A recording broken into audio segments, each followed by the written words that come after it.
Alors, je reviens sur la page ici, qui actuellement chez moi s'appelle la page 60, mais c'est celle qui a l'effet d'habillage, comme ceci, avec l'avion.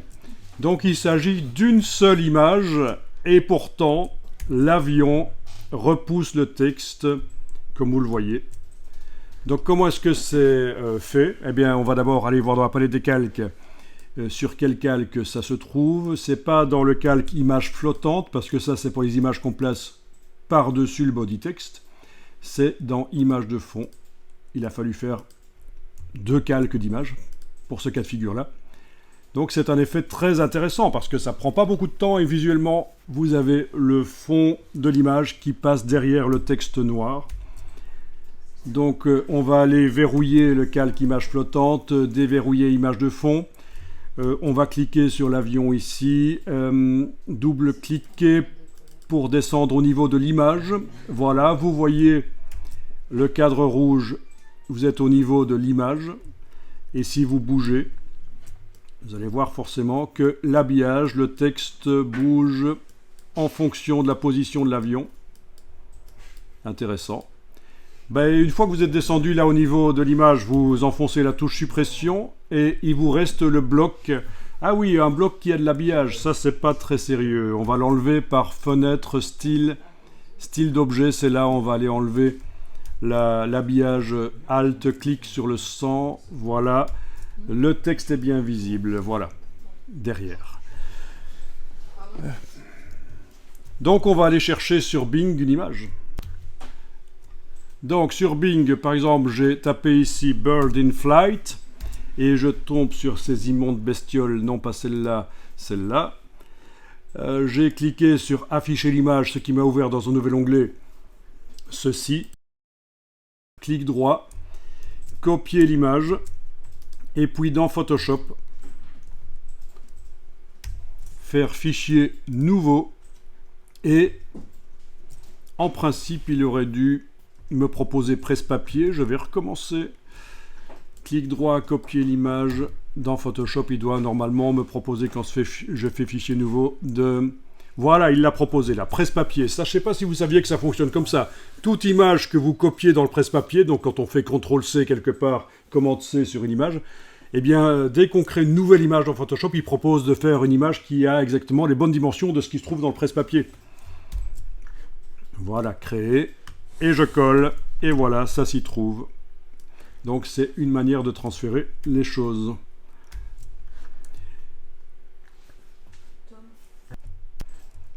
Bien, cette image n'est visiblement pas de qualité très bonne chez moi.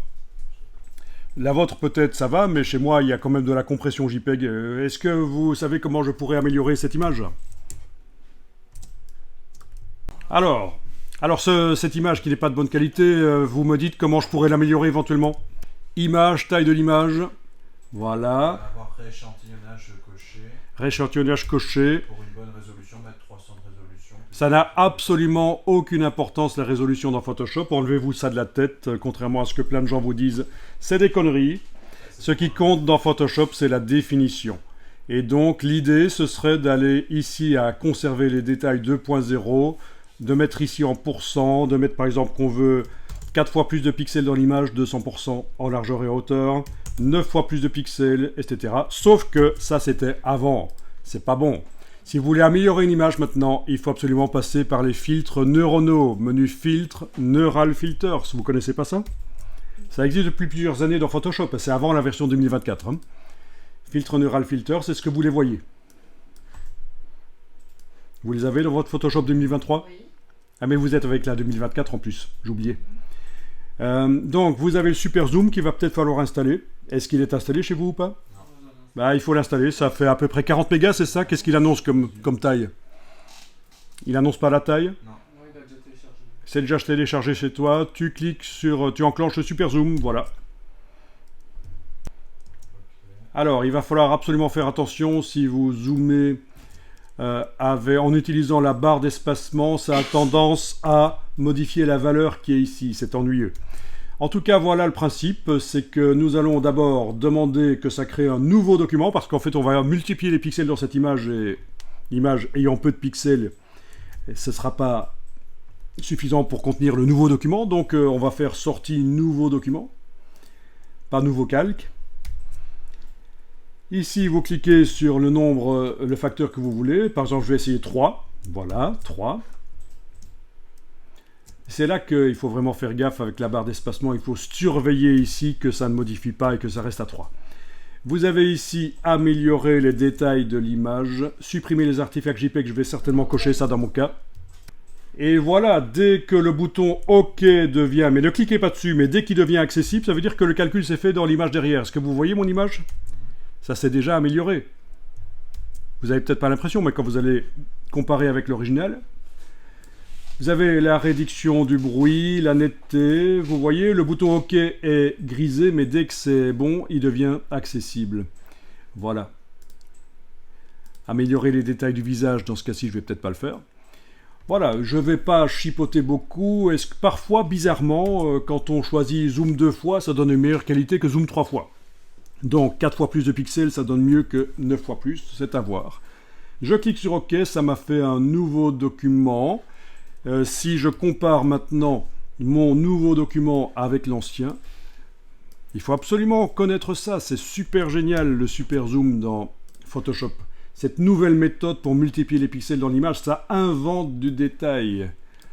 Ça invente du détail par intelligence artificielle, ça fait appel au serveur de Adobe pour générer des détails. Regardez la différence. Est-ce que vous croyez que ceci aurait été possible avec taille de l'image? Absolument pas. Ce genre de passage de là à là, non. Ça, on oublie. C'est pas possible de passer de ça à ça par le système traditionnel. Donc c'est absolument génial. Est-ce que vous avez pu remarquer que votre image est améliorée? Bien sûr, plus l'image est pourrie au départ, plus elle restera un peu pourrie après, mais malgré tout, c'est assez dingue. Moi, je suis bluffé par ça. Et ça invente du détail. Vous essayerez sur une photo, par exemple, de rue, avec des affiches qu'on voit à peine, qui sont hyper pixelisées, ça va vous redessiner l'affiche, c'est absolument dingue. Si vous comparez les deux, il n'y a pas photo. Donc ce genre de choses vous permet de mettre pleine page des images qui normalement n'auraient pas pu être exploitables autrement qu'en tout petit. Le traitement d'upscale média qu'on avait sur le navigateur, il utilise une autre manière de faire. Il y a plein d'upscalers qui existent. Il y en a qui sont complètement fous, qui réinventent du détail de manière encore plus dingue. Donc ça s'améliore de plus en plus ces upscalers. Bientôt il sera possible d'avoir des vieux films vidéo qui étaient en 360 lignes, les transformer en 4K. Et ce n'est que le début. Je vais peut-être vous faire rire, mais d'ici 10-20 ans, n'importe quel vieux film des années 30, des années 20, vous allez pouvoir l'upscaler. Vous allez pouvoir automatiquement, par l'intelligence artificielle, le transformer en 3D relief. Non seulement, on va pouvoir également, par interactivité, voyager dans la scène. On va pouvoir non seulement interagir avec les acteurs. Donc d'un film pourri des années 20, on va pouvoir obtenir une expérience interactive. Ça, je ne dis pas que c'est pour demain, c'est pour dans 10 ou 20 ans. Mais c'est vers là qu'on va. Donc ça va ouvrir plein de possibilités créatives et techniques, des nouvelles expériences, voilà. Alors, on va enregistrer ça dans le dossier, donc le fichier PSD. Je ne m'ennuie même pas, donc c'est dans le dossier d'assemblage, je ne m'ennuie même pas à enregistrer les images dans le dossier Links, parce que je sais qu'après, à la fin, je ferai, avec la dernière version de mon document, un assemblage. Et ça va réunir toutes les images utilisées dans le document, ça va les réunir dans un dossier propre.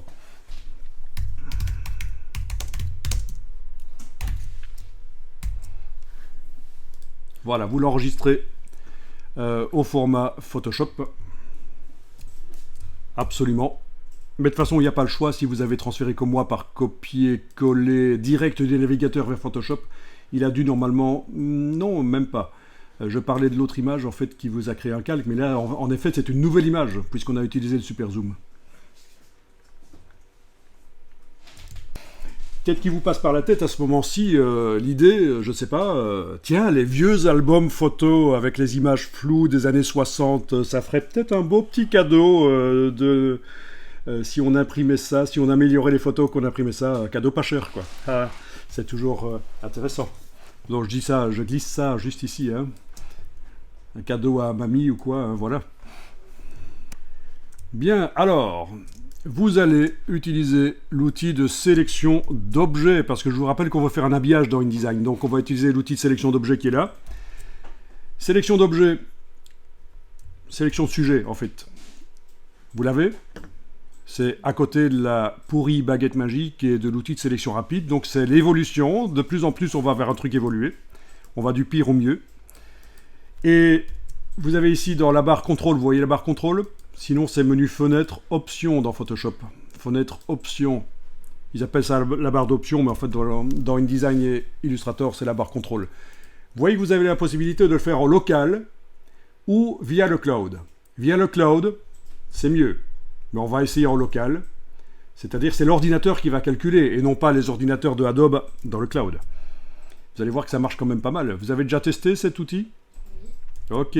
Quand je survole, visiblement, il ne marche pas super bien dans mon cas. C'est pas grave, je vais cliquer. Ah, il est quand même arrivé à sélectionner le path, malgré qu'au départ, on avait l'impression qu'il n'allait pas le faire.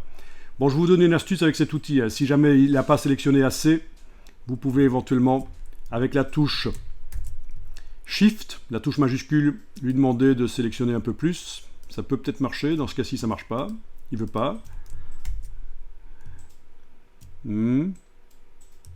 Et avec la touche Alt, normalement, on peut lui demander de sélectionner moins. Mais voilà, c'est pas très grave. Sinon, il faut afficher le Quick Mask et retoucher la sélection au pinceau. Ne le faites pas ici, hein, je vous montre juste que le Quick Mask affiche la sélection générée par l'outil sélection de sujet. Et après, on va retoucher un peu au pinceau en dessinant en blanc ou en noir pour indiquer ce qui doit être sélectionné et ce qui ne doit pas l'être. Voilà. Est-ce que chez vous, la sélection a été quand même assez propre ? Non, c'est le Quick Mask. Le Quick Mask, c'est donc en bas de la palette des outils, c'est cet outil-là qui permet d'afficher une sélection en pointillé sous forme de pixels. Et donc, on peut la retoucher au pinceau. Donc surtout, quand vous avez une sélection comme ça qui n'est pas bonne, n'essayez pas au lasso ou des choses comme ça. Ça, c'est vraiment les outils pourris. Il faut absolument afficher sous forme de pixels et c'est au pinceau qu'on retouche. Au pinceau plus ou moins flou, plus ou moins gros. Les raccourcis pour le pinceau dans Photoshop, je vous rappelle, CTRL-ALT, clic droit du PC ou clic gauche du Mac sur la souris. Avec CTRL-ALT enfoncé, clic gauche sur le Mac, clic droit sur le PC. De gauche à droite, c'est le diamètre. De haut en bas, c'est la dureté, donc le flou. Voilà. Mais ça, vous connaissiez. Faire des droites dans Photoshop, dans ce cas-ci, ça m'aiderait peut-être. Clic, Shift-clic, et voilà, ça fait des droites. Donc c'est clic, Shift-clic, pour faire des droites dans Photoshop. Et voilà. Ce sera retouchable après, la sélection, si elle n'est pas super propre ici. C'est du PSD. Ce sera retouchable après, éventuellement. Ok. Et puis, personne n'est spécialiste des flamingos. Personne va voir qu'il manque leurs ongles au bout et qu'ils ne sont pas vernis. Voilà. Ok, donc je sors du Quick Mask. Bien. Donc, je vais vous afficher la palette des couches. Menu fenêtre couche. Où est-elle? Là, voilà. Menu fenêtre couche. Ah, maintenant que j'ai affiché du rose pendant quelques secondes, je vois toute l'image verte. Donc, je vous montre quand même que quand on enclenche le Quick Mask, on a une couche alpha temporaire qui apparaît dans la palette des couches. Et dès qu'on désenclenche le Quick Mask, elle disparaît. Ce qu'il nous faut ici, pour faire l'exercice dans InDesign, c'est une couche alpha permanente. Et donc, vous allez faire sélection, mémoriser la sélection. Attention, j'en vois certains qui ont enclenché le masque ici et qui ont masqué le décor. C'est pas du tout ça qu'on veut dans ce cas-ci, puisque je vous rappelle que nous avions tous les nuages autour de l'avion qui étaient visibles. L'idée ici, c'est justement que toute l'image dans InDesign reste visible, mais le texte va tourner autour du flamant rose, en fait. Donc, vous faites sélection, mémoriser la sélection. Ok, on a une couche alpha, c'est bon. On enregistre, fichier enregistré, le fichier PSD est mis à jour. La sélection en pointillé, on s'en fout, on peut faire sélection, désélectionner. Tant que la couche alpha est là, c'est l'essentiel. Et on va aller dans InDesign. Donc au niveau du travail dans Photoshop, il n'y a pas grand chose à faire en fait. Juste une sélection par sujet propre. Oui, on a augmenté le nombre de pixels par IA avant.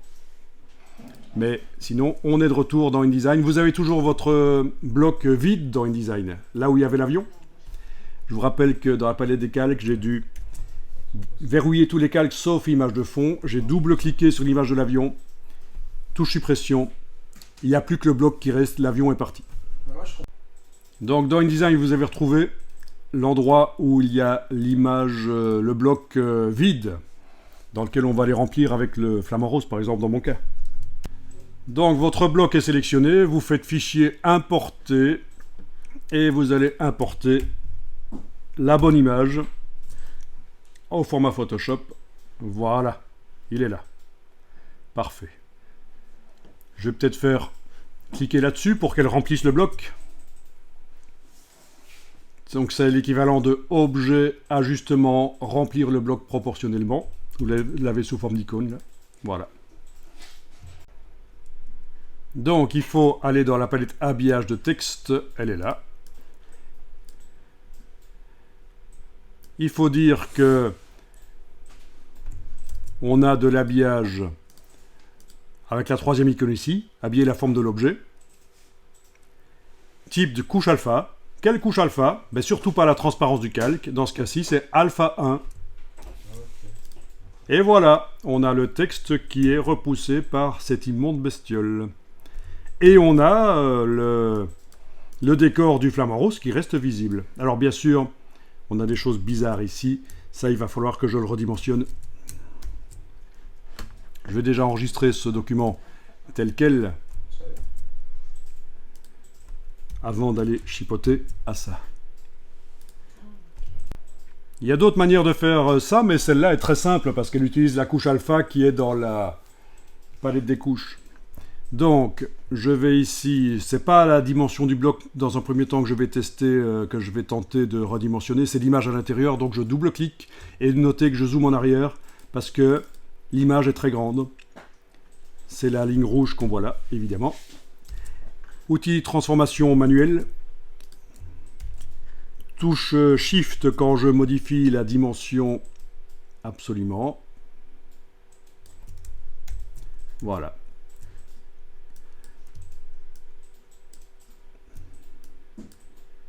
Alors, pas certain que ça va être possible de faire quelque chose de bien ici, mais bon. Il faudrait peut-être qu'il déborde par sur l'autre page, en fait. L'image n'est pas extrêmement adaptée. C'est pas très grave. Techniquement, ça fonctionne. On voit que ça repousse. Peut-être qu'il faudrait que tu enlèves l'image. Ça suppose que vous avez pris une image où le fond était assez clair, ou alors il va falloir l'éclaircir. Oui, dans InDesign, faites super attention. Quand vous enclenchez l'habillage, c'est bien sur le bloc qui contient l'image. Et non pas sur l'image à l'intérieur. Parce que c'est un gros piège, après on ne sait plus ce qui se passe, on ne comprend plus rien. Si vous double-cliquez sur le bloc et que vous êtes au niveau de l'édition de l'image, et que vous enclenchez, ça va nous ennuyer. Techniquement, on a l'impression que ça marche, mais après, quand on sélectionne le bloc, on n'a pas nécessairement l'habillage qui est visible. Mais ici, on dirait qu'ils ont réglé le problème dans la dernière version de InDesign, mais faites gaffe à ça quand même. Pas d'habillage sur le contenu, c'est sur le conteneur. Voilà. Bon, pour continuer ça, moi je vous montre ce que je ferai. Ce serait un travail dans Photoshop. Donc, moi ce que je ferai, c'est que j'agrandirai la zone autour du flamant rose, comme ceci. Évidemment, vous n'avez pas la même image, donc vous regardez, vous allez éventuellement tester après. Avec l'outil de recadrage ici. Outil de recadrage où dans les options ici, rapport LH, il n'y a absolument rien. Dans les cartouches, c'est important. Sinon, il faut cliquer sur effacer, il faut qu'il n'y ait rien pour faire un recadrage libre. J'agrandis. Voilà, j'agrandis. Je valide. Puis, je vais prendre l'outil de sélection rectangulaire. En principe, il ne faut pas faire des sélections de plus de 1000 sur 1000, mais donc là, je ne vais pas indiquer une taille fixe pour la sélection, je vais le faire à l'œil. Mais techniquement, il est possible de faire des sélections qui ont une certaine taille, 1000 sur 1000. Pourquoi pas plus de 1000 sur 1000? Parce que l'intelligence artificielle que je vais utiliser génère des images de 1000 sur 1000. Et si je fais ça sur une zone plus grande que 1000 sur 1000, ça va être flou ce que je vais ajouter. Donc l'idée, c'est que je fasse une sélection comme ça qui déborde légèrement là-dessus. Et avec la nouvelle barre, donc menu fenêtre, barre de tâches contextuelles, je vais demander remplissage génératif. Je ne vais rien indiquer comme prompt. Donc je ne vais pas dire que je veux un truc dans la zone. Il n'y a même pas besoin de sélectionner normalement. Ah oui. Donc tu dis qu'il y a... Je vais annuler. C'est intéressant. Donc tu dis qu'il n'y a pas besoin de sélectionner. Donc là je suis là. Et dans la barre contextuelle, tu as... J'ai eu ce Développement génératif. Et c'est pour agrandir. Ouais. Dans tous les sens. Oui. Ok, mais là je ne le vois pas apparemment. Pourquoi? Je sais pas, regardez. Parce que peut-être que j'ai... Ah, tu es dans la fonction de recadrage, intéressant ça, je vais aller en arrière. Oui, développement génératif, c'est parfait ça. Eh bien, figure-toi que je ne connaissais pas ça, j'avais pas encore vu. Moi, j'y allais petit à petit en... Voilà, développement génératif, et quand tu agrandis, qu'est-ce qu'on fait? Normalement, là, on peut remplir la prompt. Générer. On fait juste générer. Ah, oui. Oui, ok, donc c'est à peu près la même chose finalement. Rien, puisqu'on veut juste qu'il développe les... Ah oui, il faut rien indiquer, puisqu'on veut juste qu'il agrandisse. Donc c'est à peu près, finalement, d'après ce que je vois là, à moins qu'il y ait un truc qui m'échappe, c'est pas révolutionnaire, quoi. C'est juste une manière différente d'obtenir la même chose. C'est ça, hein, là on ne le fait pas en faisant des sélections. Ouais. Il y a certains morceaux qui ne m'ont pas rempli. Ben, il suffit de les resélectionner et de remplir. Voilà. Hein. Donc c'est l'idée, je vais agrandir, mais ça prend un temps fou là, apparemment là.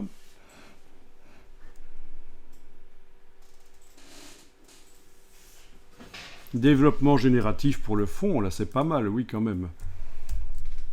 C'est une option en plus à l'outil de recadrage. Voilà. Donc je vais recommencer alors. Je change d'outil, puis je reviens à l'outil de recadrage. Et cette fois-ci, je vais faire de manière plus sérieuse. Je voulais agrandir par là. Voilà. Et par là. Oui, mais ça risque de faire plus que 1000 pixels. Donc ça risque d'être flou. Ce qui n'est pas grave parce que dans ce cas-ci, la flotte, elle est floue. Ça, c'est flou. Donc je ne vais pas voir que c'est flou. Mais voilà, voilà. Générer. Voilà. Tu vas enlever les bannières noires. Bah oui, parce que sinon il va faire Bah là, attends. Redescends-le jusqu'au bas. Okay. Ça va aller. Alors voilà, il a rempli.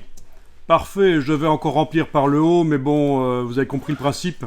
Et alors, est-ce que la couche alpha correspond toujours? Si je fais CTRL-clic sur un PC et commande-clic sur la couche alpha, là. Oui, j'ai rappelé la sélection. Donc c'est commande-clic sur la vignette de la couche alpha. Alors, je vais faire sélection intervertir, parce que je veux travailler sur le décor. Donc maintenant, la zone sélectionnée, c'est bien sûr entre le bord de l'image et la sélection qu'on voit là. Et je vais ajouter dans la palette des calques un... Vous voyez, il m'a fait des calques génératifs là. Je vais ajouter... Ah oui, au fait, j'ai même pas été dans le panneau propriété pour choisir parmi les 3 options qu'il donne pour le remplissage, au fait. Hein. J'ai pris la première option qu'il donnait. Donc ici, menu de la palette des calques en bas, et je vais aller mettre un réglage de type, par exemple, niveau. Voilà. Et je bouge l'indicateur là pour éclaircir éventuellement, voilà. Ah, ceci dit, ça aurait peut-être été mieux au lieu de niveau, un réglage de courbe. Je vais recommencer. Donc, palette des couches, touche CTRL PC, commande du Mac, je clique sur la couche alpha. Sélection intervertir pour dire que je travaille sur tout sauf l'oiseau. Et j'aurai plus de possibilités avec un réglage de courbe plutôt que niveau. Voilà, donc clic, clic, je bouge et je règle. Voilà, comme ça je peux régler à la fois la luminosité et le contraste. C'est pas plus mal. Voilà, voilà. Donc, évidemment, je fais fichier enregistré. C'était déjà un fichier Photoshop, donc il n'y aura pas de problème. Et là, dans la palette lien, menu fenêtre lien, il me dit que le document a été, l'image a été modifiée. Est-ce que si j'affiche en affichage normal, il me met, oui, il me met aussi la petite icône ici. Et il suffit que je double-clique sur elle. Et voilà, la mise à jour est faite avec l'image, avec plus de pixels, que je peux maintenant modifier en double-cliquant sur elle. Voilà, voilà. Donc, une mise en page qui peut être intéressante. Je vais peut-être ici Pourquoi? Ah oui, il a un problème avec l'image. Non, mais même agrandir avec la touche Shift. un peu comme ça dans le texte. Voilà. C'est différent. Ok, donc vous voyez le principe, ça peut être vraiment très intéressant comme effet spécial. Donc je suis pas extrêmement content du résultat ici. Il faudrait qu'il soit un peu plus sur le côté. Il faudrait peut-être que j'agrandisse, que je supprime donc les textes qui sont sur le côté. Voilà, y compris aussi l'image, et que je puisse agrandir ça pour faire une mise en page un peu plus intéressante.